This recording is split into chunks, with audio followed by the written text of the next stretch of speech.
What if your biggest setbacks weren't setbacks at all, and instead the very thing driving you towards success, but you just aren't aware of it? By the end of this video, you won't only handle setbacks better, you'll thrive because of them. No matter who you are, setbacks are a big part of life, and they're not going anywhere anytime soon. And you might not have handled them as well as you could have in the past. I mean, imagine where you would be if you would have drawn the maximal benefit out of every setback you've ever encountered. Philosophy number 1, the story of the Chinese farmer. One of the greatest lessons on setbacks comes from an ancient story, and it completely changed how I see my life.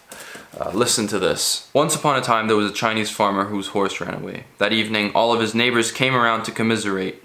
They said, "We are so sorry that your horse has run away. That is most unfortunate."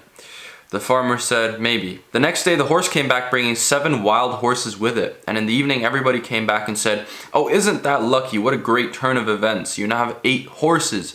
The farmer again said, "Maybe." The following day, his son was riding one of the horses, and while riding it, he was thrown off and broke his leg. The neighbors then said, "Oh dear, that's too bad." And the farmer responded, "Maybe." The next day, the conscription officers came around to conscript people into the army, and they rejected his son because he had a broken leg.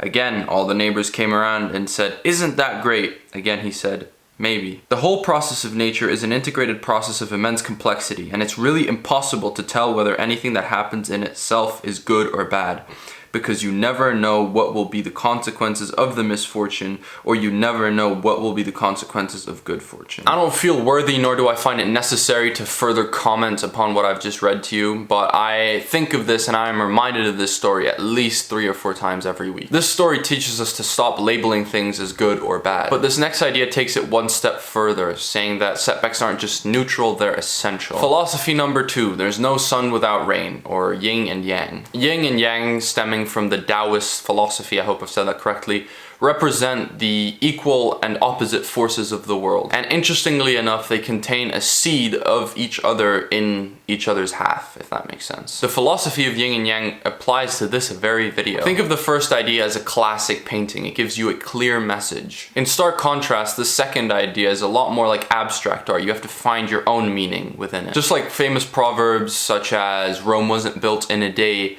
you have to find your own meaning, and I can't tell you what that meaning is. That's the point. You can only make something of it yourself. But what I can tell you is that which I have made of this proverb in a way has helped me immensely, and I hope it does the same for you too. Please think about a time where there was a setback, and then a few months later, a few weeks, maybe only a few days later, maybe even a few hours only later, you found that it was much more positive than negative, and that it actually was something propelling you forward, not a setback.